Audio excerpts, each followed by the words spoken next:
for literally as long as I can remember, going all the way back to the introduction of the 100 Series Land Cruiser in 1998. Toyota says that buyers of this 1998 Land Cruiser will experience a level of refinement unprecedented in Land Cruiser's history.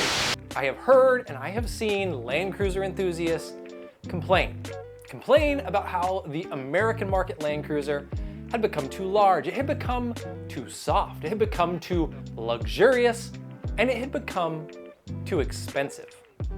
And then, just a few weeks ago, Toyota unveiled an all-new Land Cruiser, which will be coming back to America. Thank God. This Land Cruiser, it would be smaller in size, comparable in dimension to the much-loved 80 series. It would be more off-road focused than the last few generations of US market Land Cruisers, with standard rear and center locking diffs and an optional front sway bar disconnect. It would be more utilitarian inside, even going so far as to offer cloth seats.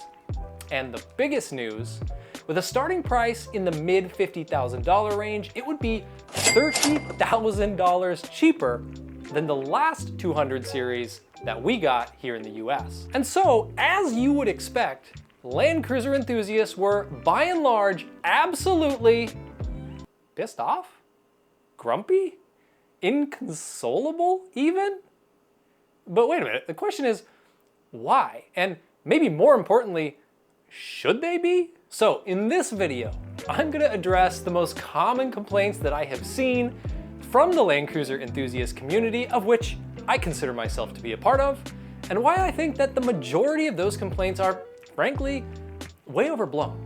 And then I'm gonna put on my flame suit and I'm gonna wait for the inevitable barrage of angry comments. Now, before I dive into the first and most common complaint that I've seen, I wanna provide a little bit of context on where my opinions are coming from and why I'm making this video in the first place. Frankly, I didn't intend to make a video on the new Land Cruiser, but based on the number of comments I've seen and the amount of hate out there, I just felt like I had something to say. So, if you're new to the channel, my name is Jeff, and our channel is about all things overlanding, camping, and off-roading. Our current vehicle is a 100 Series Land Cruiser.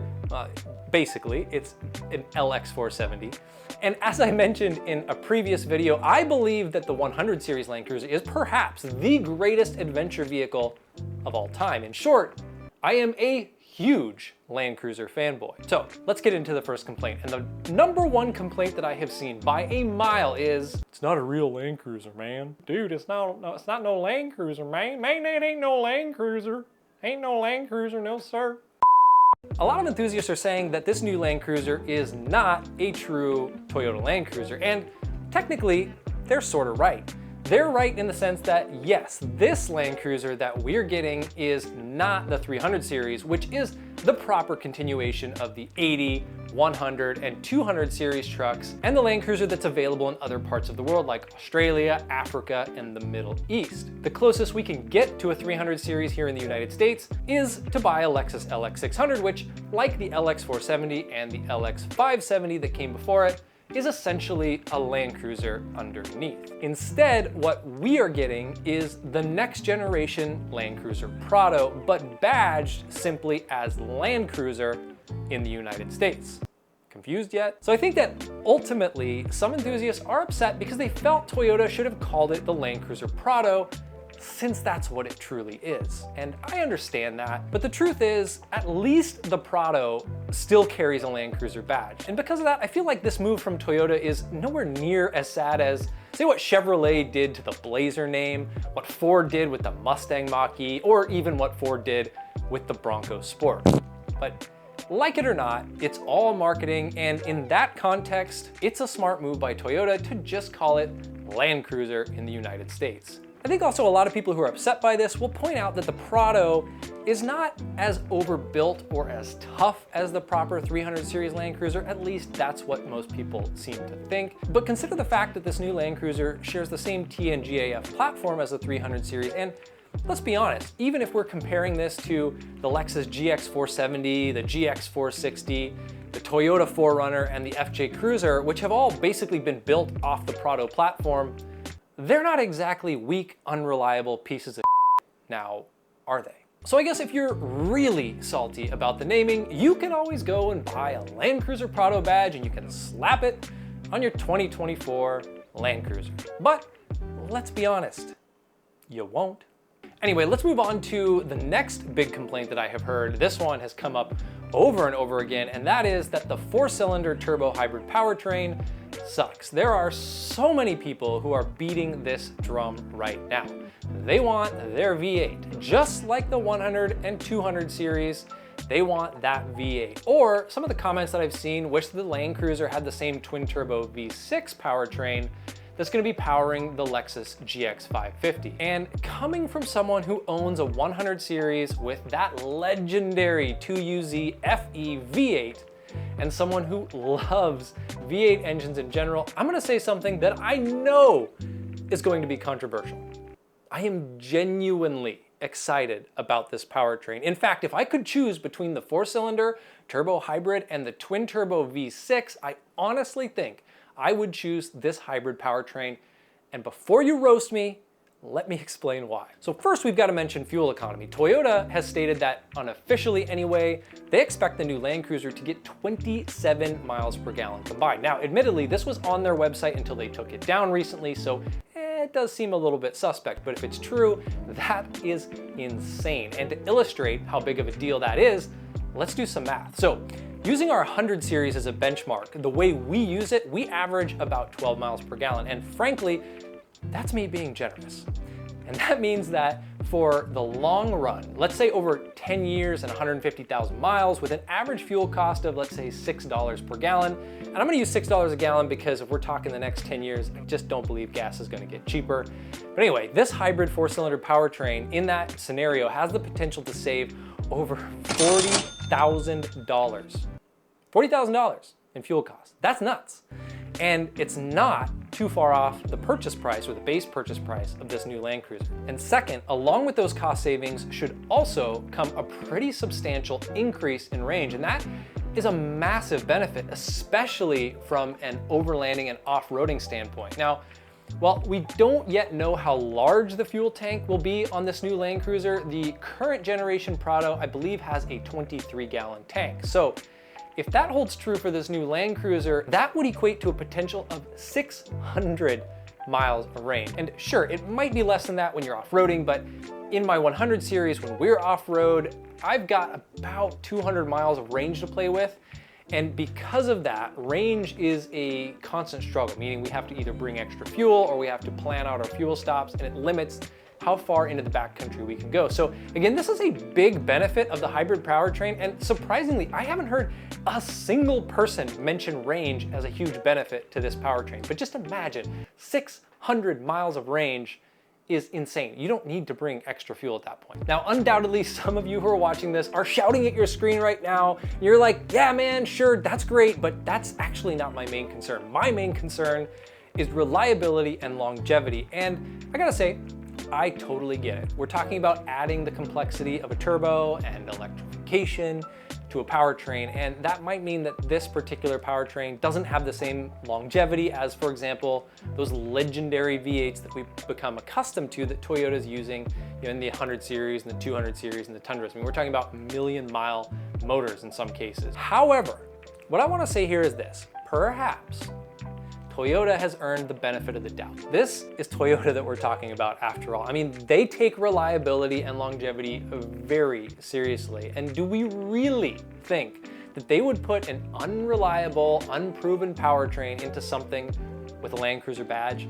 I watched the live reveal of the new Land Cruiser, and Toyota talked about how much time and how much effort went into creating this powertrain in a way that would ensure no compromise to its reliability.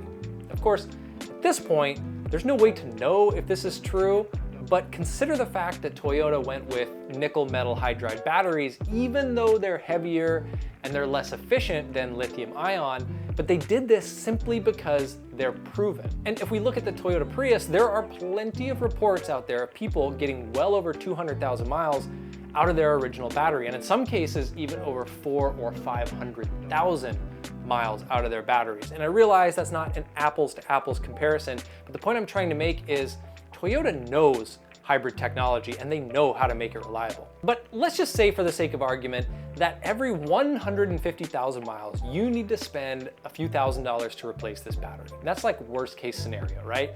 Well, all I'm gonna say is that if this happens to me, I won't be that mad, considering I will have saved over $40,000 in fuel costs up to that point. Cause you can, you won't, and you don't stop.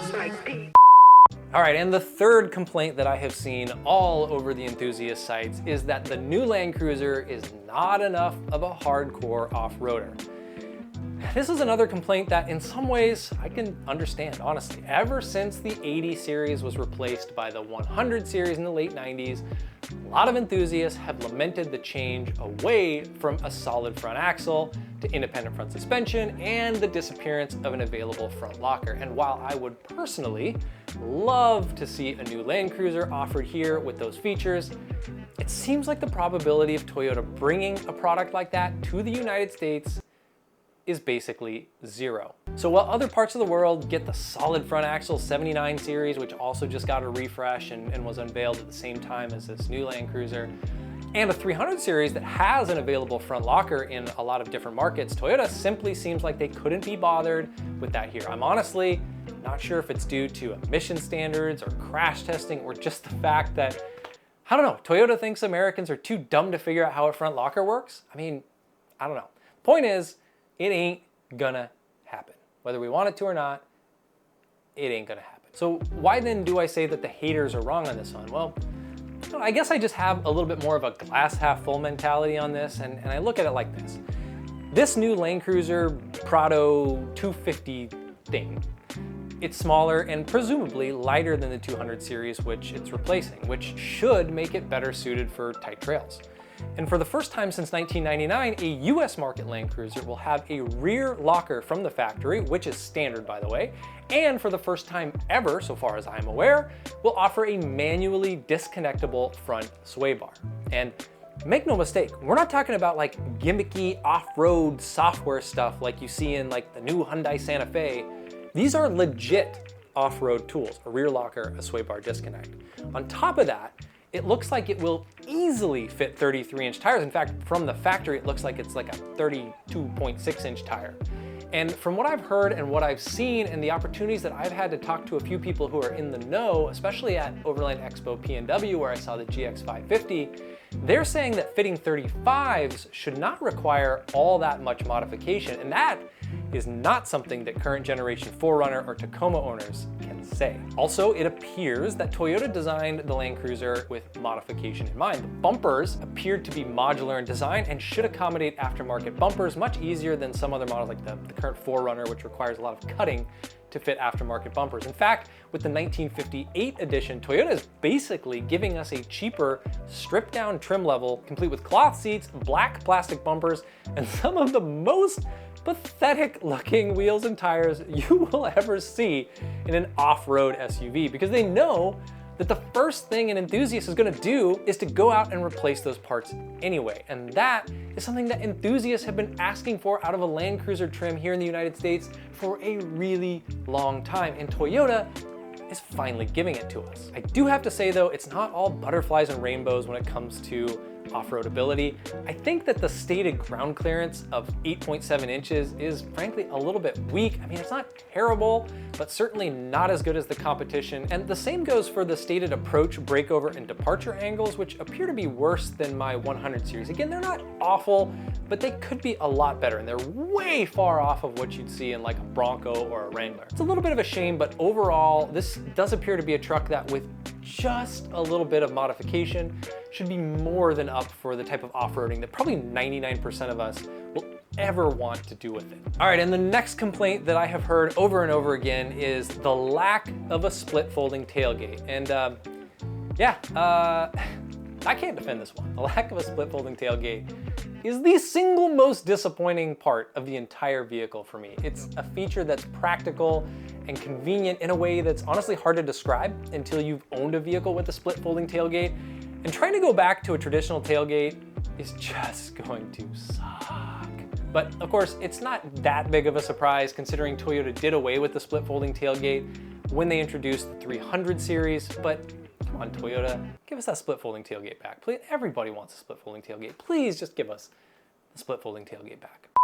So anyway, those seem to be some of the biggest complaints that I've seen from the enthusiast crowd when it comes to this new Land Cruiser. I think that generally people are pretty happy with the styling, although styling's always subjective, so I don't really want to go down that rabbit hole and open that can of worms. The price is way more attractive than any US market Land Cruiser has been in decades, and overall, as a Land Cruiser fanboy, I'm excited. I'm excited to see what the aftermarket community does with it, and I'm seriously considering buying one to replace our 100 series. But I want to know, what do you think? Do you have complaints about the Land Cruiser 250 that I didn't mention? Do you think I'm spot on? Do you think I'm full of crap? Or maybe you've already got out your torch and pitchfork and you're headed to the comment section to let me have it. In which case, I mean, do what you gotta do. Whatever you gotta do, that's fine. We'll argue down there. I'll argue with you. Just go ahead and comment below. Let me know what you think. Seriously though, if you've made it this far, thank you for sticking around. And if you're as big of a Toyota Land Cruiser nerd as I am, then you should check out this video next, where I make the argument that the 100 series Land Cruiser might just be the greatest adventure vehicle of all time. Thanks for watching.